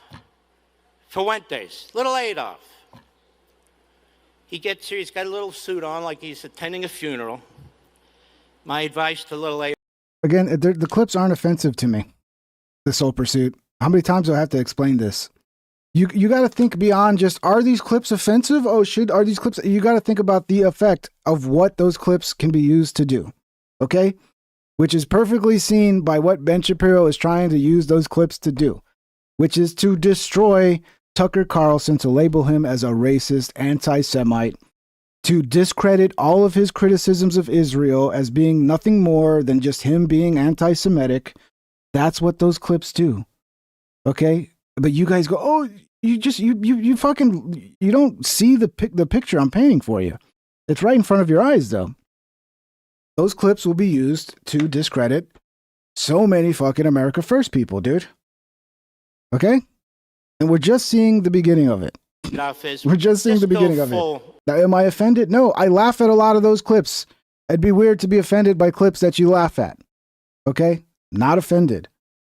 But do I not see the big picture of the fucking effect that those clips have when Fuentes gets pushed to the top of a movement, when the New York Times is like, he's the new Charlie Kirk, and the algorithms blow him up, and now you have a guy who's becoming the face of America First, who's got a bunch of clips sounding like the most fucking white supremacist guy that we have on the right wing. Like, I don't know. I don't know how to make it more clear for you fucking guys. I don't like, some of you just, you don't care. Cause some of you that do follow Nick are legit racist. So you don't have a problem with it. Right? Okay. That's your right. Be a racist. But for some of us who aren't racist and actually want to win elections and don't want to see commies elected, we understand the problem of a message like that getting pushed out. And if you don't, then you're just blind or don't care. $4.99. Some people are more interested in having fun than in actually winning. Yeah, Spocko, but they think like their cope now is that like their side, their edgy fucking, white race, brown people suck, Hitler was cool. That side is all of a sudden going to become the popular, powerful side. Frago super chatted $5. It's cope. It really is. Levin gets away with saying some of the wildest shit. He's the one that said like saying neocon. If you call somebody a neocon, you're an anti-Semite. And it's like, what? And it's perfect because now, they have the Nick Fuentes to be the poster boy of, see, these are who these people really are. See, when Tucker Carlson talks about how we don't want regime change and Israel has too much influence, and it's because they're all fucking, they hate Jews. It's not because Israel is behaving like a fucking, like a retard and just, seems to want more and more war every 10 seconds. No, it's because everybody's anti-fucking, they just hate Jews. That's what it is. And that's why a lot of people think Nick's a Fed, because it's like, dude, if you were to run a Fed operation to discredit MAGA, to discredit America First as a bunch of racists, that's exactly what you would do. You would do exactly that. Okay? Which is why Tucker called Nick a Fed as well. He was like, you're doing exactly like what they did with David Duke. They use you to discredit people. They use you to discredit an entire movement.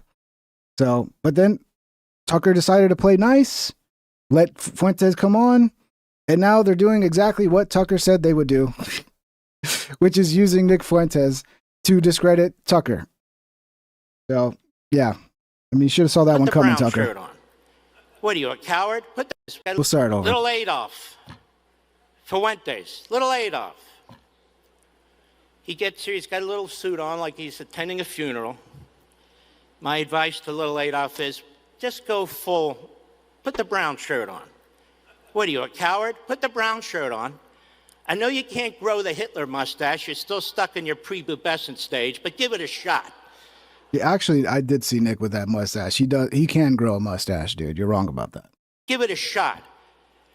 To Tucker Carlson, I say, did you have a head injury? What happened to you? But you know what? Unlike other people, truly, I'm not a psychiatrist. I don't care why. I just know what you are. You platform these people. You deceive your audience. You lie to your audience. You become a full-blown, out-of-the-closet Jew hater. And if you're a Jew hater, you're a Christian hater. If you reject Judaism and Christianity, then you reject the American founding based on the Judeo-Christian values and belief system. You see, this is their whole message is going to be, you reject Judaism. Like, look, I'm sure there's some crazies out there that are rejecting Judaism or whatever, but most people are just criticizing Israel. And we see a fucking thing where it's like, it sure seems like they have a ton of influence over our politicians. And if that, leads to us having to fight more wars, like, people don't want to do that shit. Should we have a good relationship with Israel like every other foreign country? Yes. Should they have so much fucking influence over our politicians? No. No foreign country should. Right? But again, what it is that we're rejecting Judaism and we're rejecting blah, blah, blah. And it's like, dude, it's so disgusting the way they do that. And it's very annoying. It's very annoying. It's like any criticism towards Israel just gets swung into, well, they just hate the Jews. They're just Jewish hatred. They just, they're anti-Semitic and racist and yeah, it's pretty disgusting, but it seems to work because nobody wants to be called an anti-Semite. So they immediately are like, oh, jump to this side, not that side. If you embrace Hitler, if you play footsie with Hitler, if you think Hitler's misunderstood, if you think Churchill's the reason we had World War II. You playing footsie with Hitler? Is that what you guys are doing? You guys playing footsie with Hitler out there? If you think Churchill was the provocateur, if you think those things, I don't want to debate you. Yeah, like someone says, CWG, if that's anti-Semitic, again, so be it.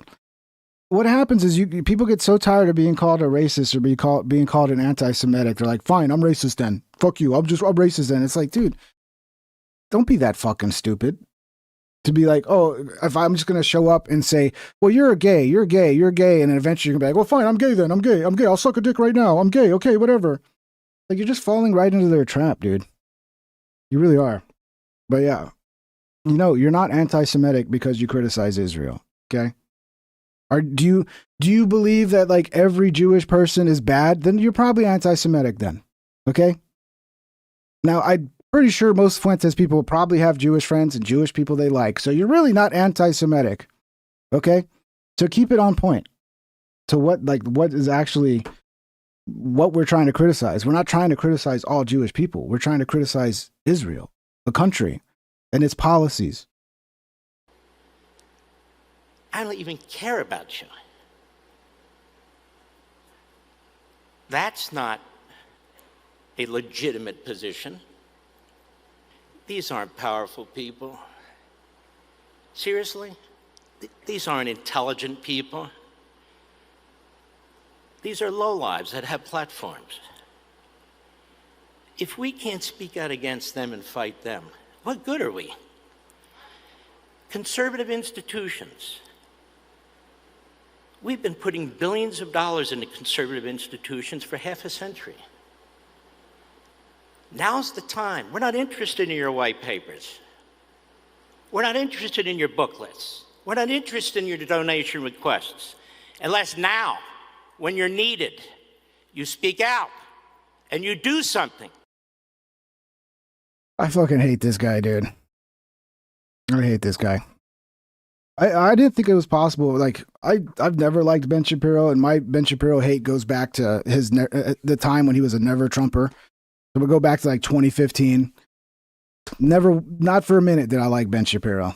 Mark Levine, I saw some clips. I remember I forgot when it was, but like everybody was talking him up, but I didn't really know much about him. I was like, he seems interesting. But now I think I hate Mark Levine more than Ben Shapiro, especially when he started trying to paint the picture of like, if you call somebody a neocon, you're essentially being anti-Semitic. I was like, holy shit, that's a nasty game they're playing now, right? To tie like neoconservatism to like all of Judaism, to the point now if I criticize neocon policies and I criticize George Bush, I'm criticizing Jews. Like, that's a nasty connection to make, where it's obviously you're just trying to hide behind some shit so that people can't criticize you. So yeah, Mark Levine's a nasty piece of work, in my opinion. Nick Fuentes completely destroys Mark Levine. Must watch Takedown. Let's see what he says. I'm furious. I'm absolutely beside myself and furious. The way Mark Levin talks about this country, he should be deported. Not because you're Jewish, not because you're fat, not because you're gay, not because you're a pussy. Mark Levin should be deported because of the way he talks about this country. Where does he get off? The way he says, it's only off the table if we say so. Who the fuck do you think you are? You whiny, grating, odious, disgusting, fat piece of shit traitor. Where do you get off? Damn you. And I apologize for that. As a Christian, we shouldn't curse people, but seriously, damn you. How dare you say that? This is the United States of America. He says, little Adolf, who were his ancestors? You know who my ancestors were? Joe Cairo, okay? When my ancestors got here, they kissed the ground when they got off the fucking boat. And they served in the military, and they built this city. They built Chicago. And they love this country. They always have. They're all patriots. They love our country's God, Jesus Christ. They love this country. Who the fuck are you? And why are you here? You love Israel so much. It's not purely about Israel or the Jews. Why are you still here, fatso? Why are you and Randy Fine still here? Need more money, you fucking pissant? Need more money? Need more Americans to bleed for your wars? Need more money to go and kill children? More bullets to shoot innocent people in the back of the head, you fucking coward? And then they try to gaslight us into thinking we're evil. We're not evil. There's a difference. We're self-righteous. This is not anger. This is not evil. This is righteous indignation. This is moral clarity. This is the courage of our convictions. This is righteous indignation of a righteous people. These are the just and reasonable demands of a righteous people. We want our independence. We want our sovereignty. We want a nation under God, the one that we were promised. And we're done being bossed around and abused and insulted and humiliated by these sick people that hate us. Sick people that say we're going to kill 2 million people in Gaza. These sick, arrogant people that have contempt and disdain for the people that they want to exploit for their own interests. That's wrong. That attitude, those ideas, that mindset is wrong. You're wrong for having it, and you should have no influence and no power over us. So anyway. He got pissed, bro. Yeah, no, I get it. Mark Levine can bring that out of you, dude. Mark Levine. He really is a fucking piece of work here. Yeah, here's the New York Times citing well-placed sources that nearly 40% of Republican staffers in Washington under the age of 30 identify with the Groyper movement. Now, do I 100% believe this, that it's this large? I imagine it's large, but I don't trust whatever fucking polls they're using to figure this out. But yeah, they're going to make, just in time for 2028, they're going to make Nick the face of the Republican Party. And you're going to see those clips that Ben Shapiro played, you're going to see those basically on repeat. And they're going to use that to just, slander the whole Republican Party. Maybe not. Maybe I'm wrong. But again, that's been my prediction. And yeah, people are like amazed at how hot Nick looks here. Look at that. He's so fucking hot. He's like he's James Dean. New York Times using the best photo of Nick Fuentes I've ever seen to crown him Charlie Kirk's successor. Yeah, dude. Like, I've never seen Nick look that good. I don't know what they did here, man. I mean, I don't know if they ran that through some AI shit, but yeah, man. He's getting the push. Here's Megyn Kelly talking about Nick. One of the reasons I don't like Nick Fuentes is because years ago I saw him play a little video game in a clip that was circulating on XMAP in which a young man was running wearing a yarmulke, and he was shooting this man in his video game, calling him Ben Shapiro. Yeah, that's edgy boy shit right there. It was really vile stuff. Yeah. He's just trying to be funny, but, not everybody's going to get it. Not everybody can see the humor in edgy shit like that, So yeah, Tucker did a fucking, what was this one? Oh, no, this is Alex Jones. What if Tucker Carlson gets killed? Let's see. Do we have any speeches yet? Oh, let's see. Let's listen to Mamdani. That will freeze the rents for more than 2 million rent-stabilized tenants. Uh-oh, guys. You ready for communism, guys? Buses fast and free. And deliver universal child care across our city. Years from now, may our only regret be that this day took so long to come. This new age will be one of relentless improvement. We will hire thousands more teachers. Of course. We will cut waste from a bloated bureaucracy. We will work tirelessly to make lights shine again in the hallways of NYC developments where they have long flickered. What does that even mean? Safety and justice will go hand in hand as we work with police officers to reduce crime and create a department of community safety that tackles the mental health crisis and homelessness crises head on.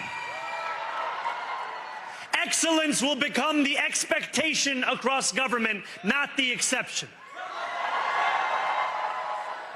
In this new age we make for ourselves, we will refuse to allow those who traffic in division and hate to pit us against one another. In this moment of political darkness, New York will be the light. Here, we believe in standing up for those we love. Whether you are an immigrant, a member of the trans community, one of the many black women that Donald Trump has fired from a federal job, a single mom still waiting for the cost of groceries to go down, or anyone else with their back against the wall, your struggle is ours too. And we will build a city. Did he steal that from Hitler? Was that a Hitler line? Hall that stands steadfast alongside Jewish New Yorkers and does not waver in the fight against the scourge of anti-Semitism. Where the more than 1 million Muslims know that they belong. Not just in the 5 boroughs of this city, but in the halls of power. No more will New York be a city where you can traffic in Islamophobia and win an election.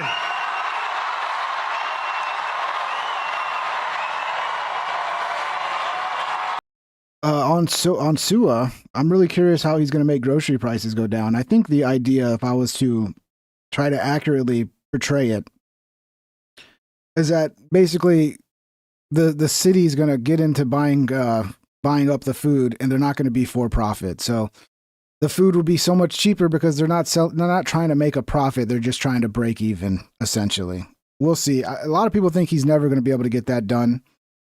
What he will get done is the destruction of the police force, most likely, replacing police officers with like community workers, more of the defund the police bullshit. That he'll definitely have the power to do that. This new age will be defined by a competence and a compassion that have too long been placed at odds with one another. We will prove that there is no problem too large for government to solve and no concern too small for it to care about. For years, those in City Hall have only helped those who can help them. But on January 1st, we will usher in a city government that helps everyone. Now, I know that many have heard our message only through the prism of misinformation. Tens of millions of dollars have been spent to redefine reality. The first words of the mayor-elect of the city of New York after he was declared the projected winner with more than 2 million New Yorkers voting. Thanking supporters and saying hope is alive. That's all we we'll get, have complete New York? coverage on Today in New York at 4:30 a.m. Have a great night. You sons of bitches. Yeah, cut him off before he starts talking about his commie shit. Hold on, let's see if we can find this speech.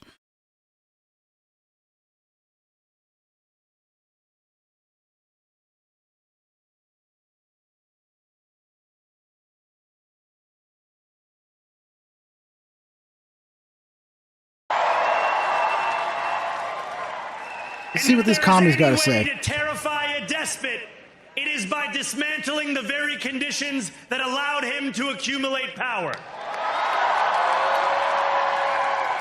This is not only how we stop Trump, it's how we stop the next one. Bro, what's with this stop Trump shit? Why don't you worry about fucking the management of your fucking city, dude? You're gonna stop Trump. I guess that's a big deal because Trump says he's gonna like end federal. We'll see. I think Trump might do some crazy shit here. We'll see if he does. What was it? I gotta look it up. What was he threatening to like cut off all federal aid or some shit? All federal spending. So Donald Trump, since I know you're watching, I have 4 words for you. Turn the volume up.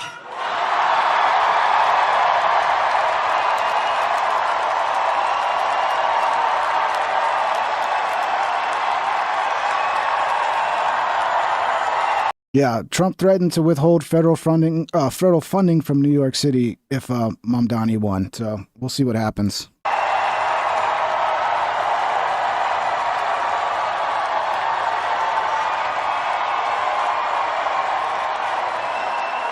We will hold bad landlords to account because the Donald Trumps of our city have grown far too comfortable taking advantage of their tenants.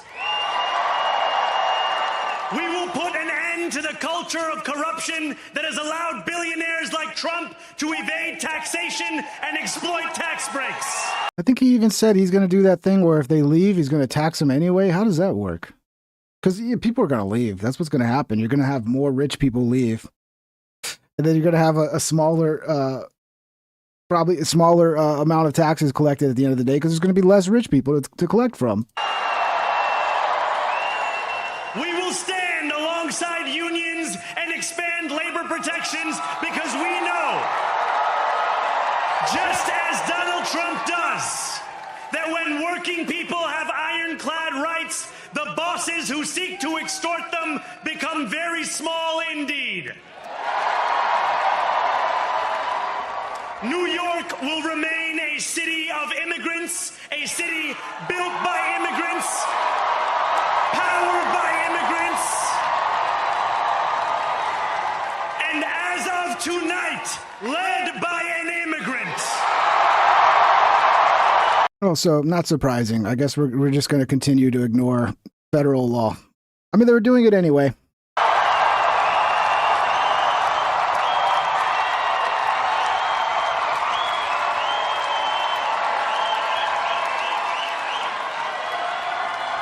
So hear me, President Trump, when I say this.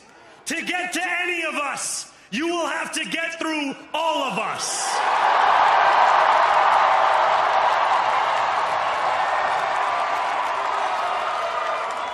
When we enter City Hall in 58 days, expectations will be high. We will meet them.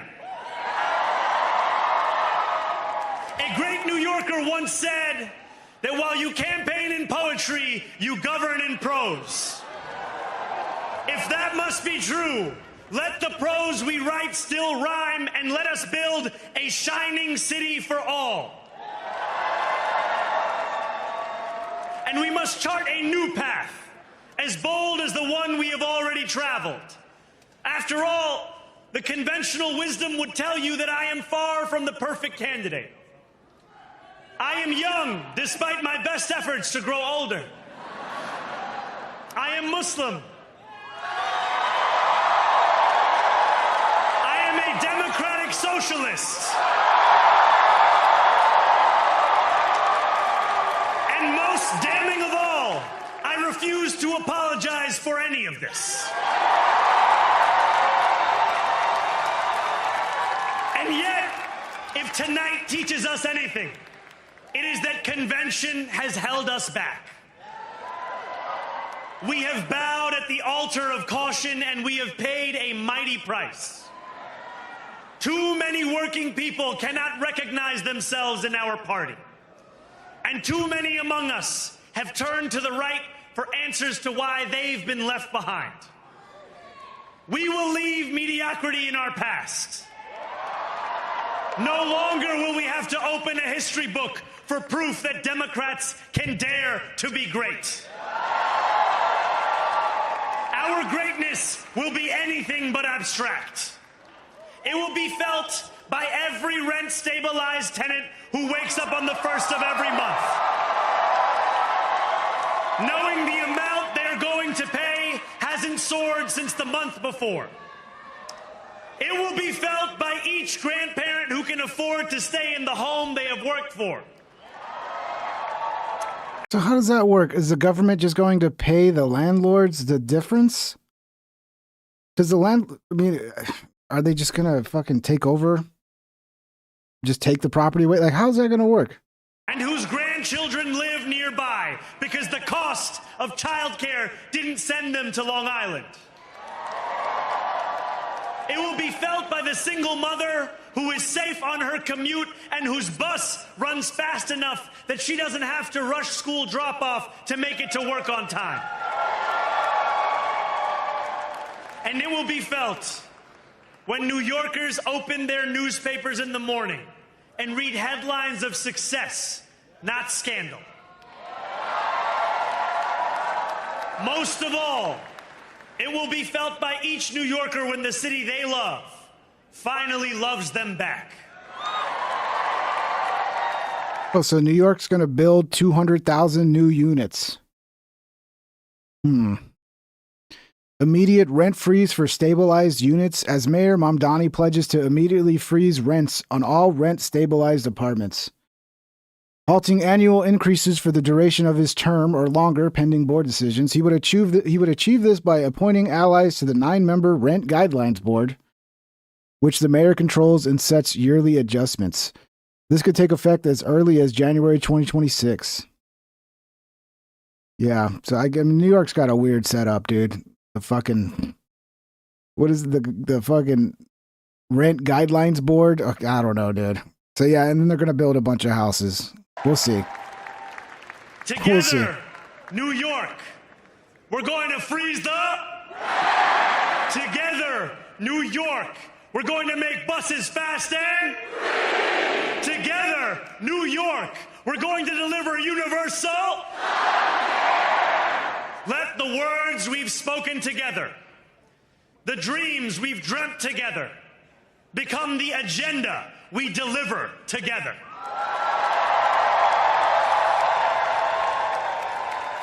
New York, this power, it's yours. This city belongs to you. Thank you.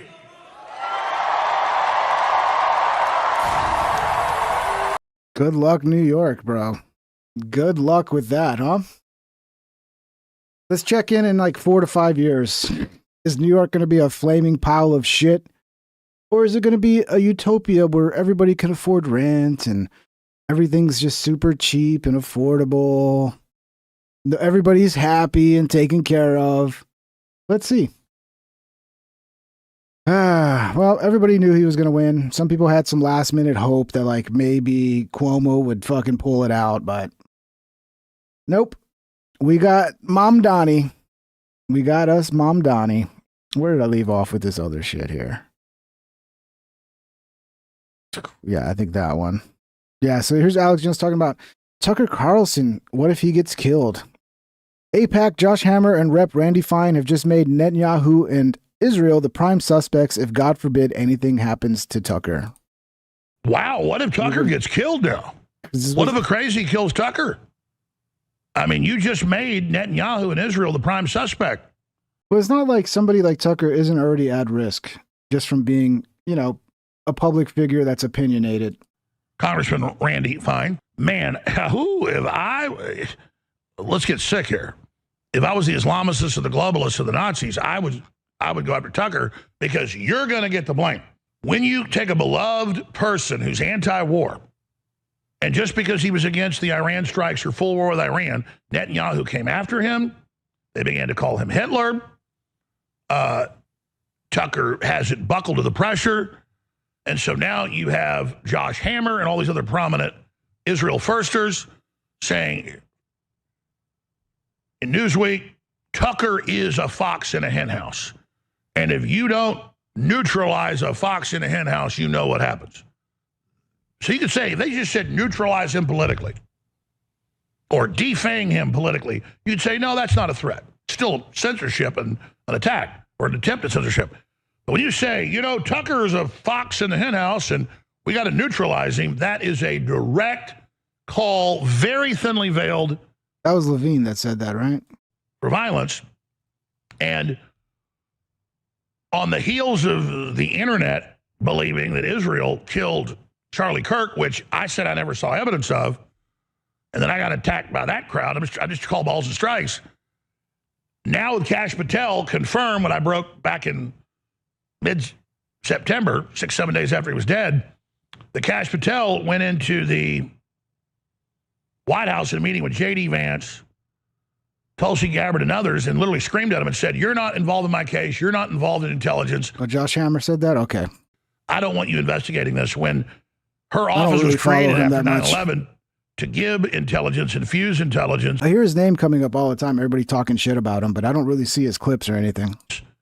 To Josh Hammer. Yeah. He's the young kid that they try to make the new Charlie Kirk, but then like it's like he's terrible. Like nobody cares about him. Is that it, right? That's Josh Hammer? FBI and other agencies that are domestic.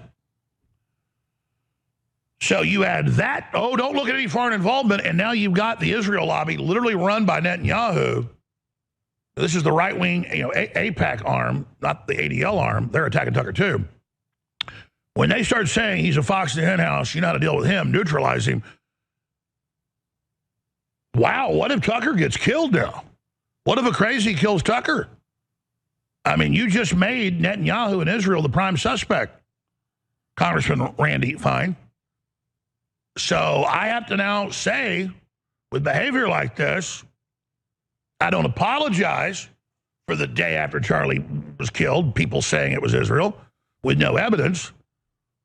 You had the Democrats saying kill him. You had them celebrating him dying. You had 6 trainees in the town saying Charlie will be dead tomorrow. By the way, Patel killed that investigation of anybody domestic too. I don't know what the cover-up is, but it's happening. Yeah, there is something weird there where there's a lot of people predicting this.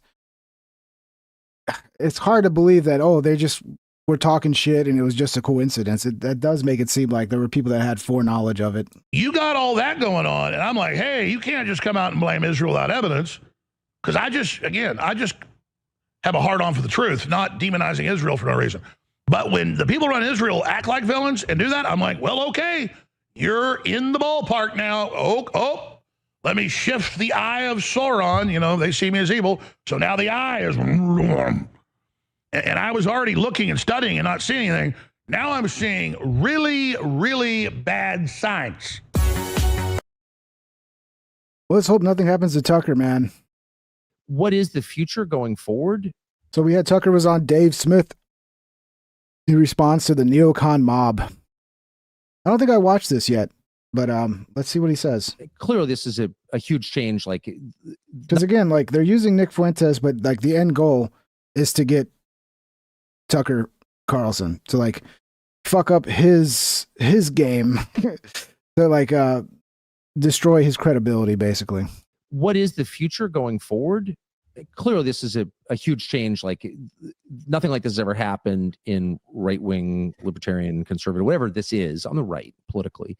Yeah, Alex Dunn. Alex says all this seems to have come out directly after the Fuentes Tucker interview. Yeah, they're trying to take out Tucker, right? Ever since, remember Tucker and Ted Cruz, like they had a real heated debate. They've been attacking the fuck out of Tucker for a while now, trying to say he's an anti-Semite. He just hates Israel. He hates Jews, blah, blah, blah, blah, blah. And, but you don't really have the clips like you do with Nick of Tucker really sounding like an anti-Semite. Tucker's pretty smart to criticize Israel. When he does criticize, he criticizes Israel, not all Jews. He makes that very clear. But the moment he steps into a podcast with Nick Fuentes, and it's not just all attack, well, now they have another way to try to fucking paint Tucker as some sort of like evil, racist, next coming of Hitler type. And this is a break. And I would just say 2 things. Yeah, Tucker could run for president and win, Adam S. That could be part of it too, dude. He might be the guy, because you need somebody that's going to be able to be the guy after Trump that can actually bring about like a continuation of MAGA. And I don't know if there's too many people that can do it other than like a Tucker Carlson. I could probably think of some other people who could be in the running. You know, maybe JD Vance, if JD Vance, like all of a sudden, I think he's kind of lacking that kind of it factor that presidents usually have. But yeah, somebody like a Tucker Carlson definitely could be very powerful if he decided to go full into politics. One, clearly this coalition can't hold together, obviously. But the core idea of MAGA, which is America first, it's a really simple concept. The U.S. government should really make a good faith effort to put the interests of U.S. citizens first. That's it. That's the whole idea right there. It's not a dangerous idea. It's not a Nazi idea. It's really the only idea in a democracy. That idea is the most popular idea ever introduced into American politics. It died in 1941 with Pearl Harbor, and everyone who espoused it, starting with Lincoln, was slandered as a Nazi.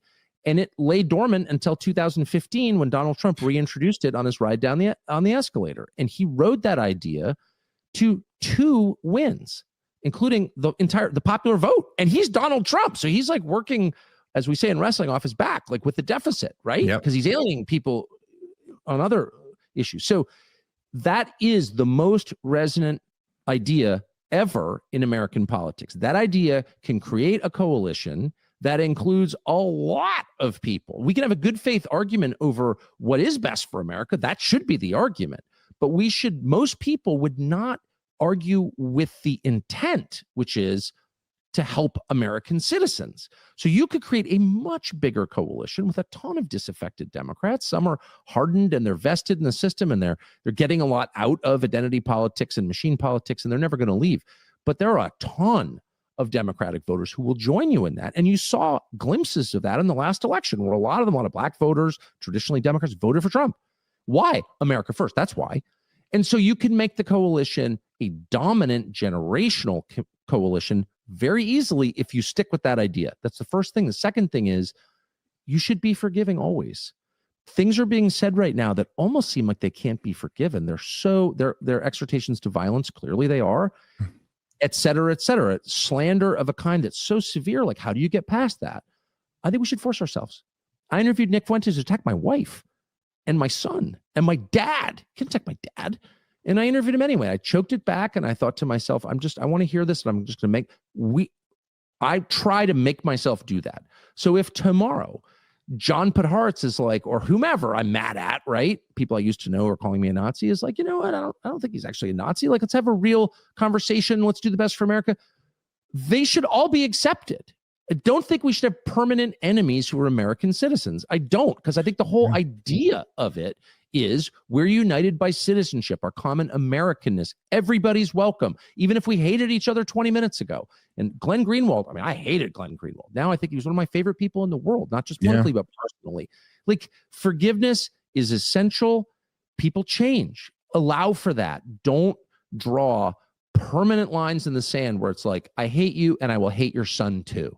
Like, that's non-Western thinking. We don't allow that. Okay, I know I said that was you would have the last word, but I just got to say, because that just actually really inspired me. That is like really so important, so beautiful. So, and I'm going to actually try to live that a little bit right now, because you had mentioned earlier in the show, and I was even thinking about it when you mentioned it, like Alex Berenson, who like I've been a bit upset about because I think he was pretty shitty to me. But even as you say it, Alex Berenson got one of the most important issues that ever faced this country completely right, and he got it right when it mattered the most, and when it took the most courage to do it. And I will say this about him: you'll always have that. No one could ever take that away from you. Not everybody has an example of a story like that. So I'll show a little bit of grace there, and then just. It's true. I like Alex Berenson a lot during COVID. He was a good voice during COVID. Now he's kind of annoying as fuck. But yeah, we can't expect people to be perfect, man. To always align with our views. And then at the moment, like, you disagree on something, it's like, like, we can't come together on the things we agree on now.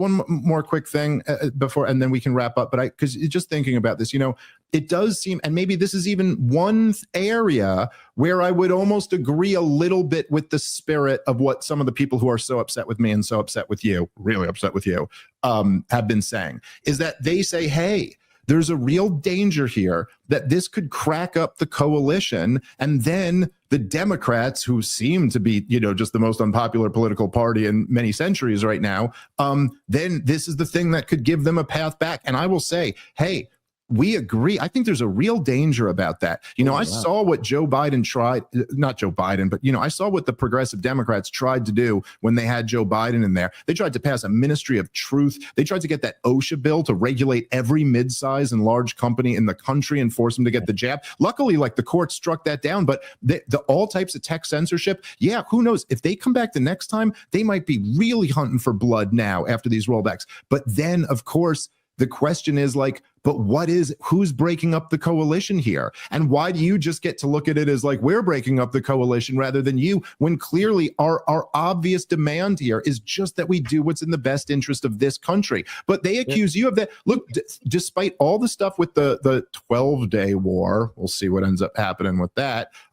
Despite your feelings on this posturing toward Venezuela, despite your feelings about us backing Israel in this war, you've never said, I'm done with Donald Trump, I'm walking away from this whole thing. I mean, I kind of did. But, I'm just saying it's who's really breaking up the coalition here? Because the truth is that you are in this battle of the donor and powerful class versus all of the people. And if J.D. Vance wants to go forward, we still do have this pesky little democratic process here, Tucker, and he needs the people, or whoever's going to do it needs the people. And the only way to carry that is to, the non-interventionist right at this point is not some fringe group. It's the overwhelming majority. The rejection of the neocons and the forever wars and the America First thing, like you said, is that so the only reasonable thing to keep the coalition together is to get on board with America First.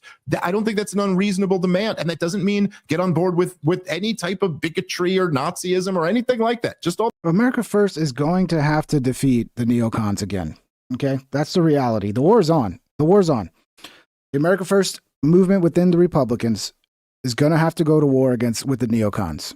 There's no coming together, because the next battles are going to be for control of the Republican Party. And then after one side wins, the same way the Republicans fought tooth and nail against Trump, once Trump won, all those never Trumpers came on board. So that battle is going to have to be fought.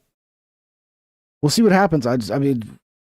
I do not want to see the neocons win, but I also don't want to see a right-wing identitarian system win, some identity politics obsessed shit become the norm in the Republican Party either, because it's retarded. Again, everybody hated the Democrats for that, but then it's but it's based when we do it. No, it's still fucking retarded, Guys, I'm going to end the show here. Smash a thumbs up if you haven't. My fucking tooth is killing me.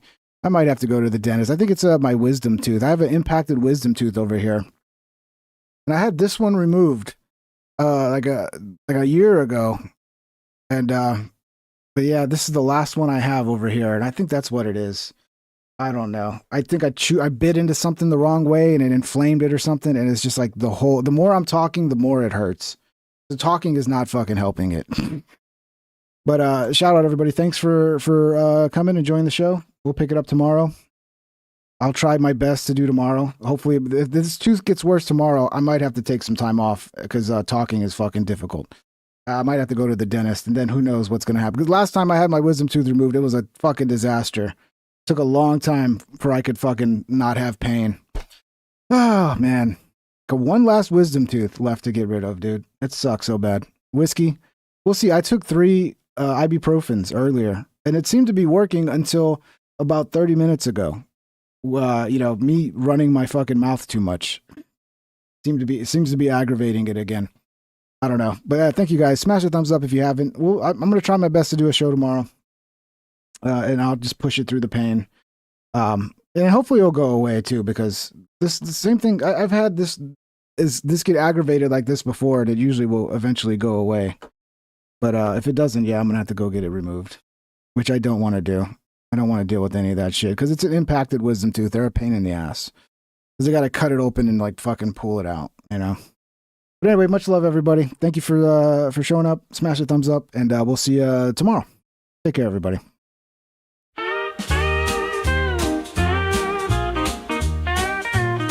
Please subscribe and hit the like and ring that bell if you want notified.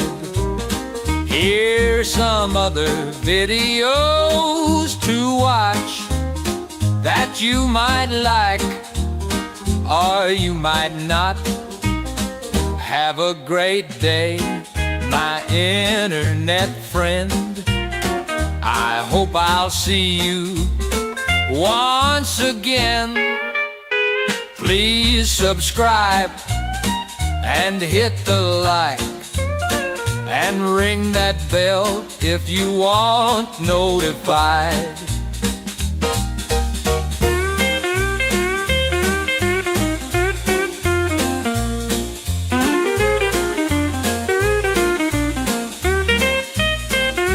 Have a great day, my internet friend.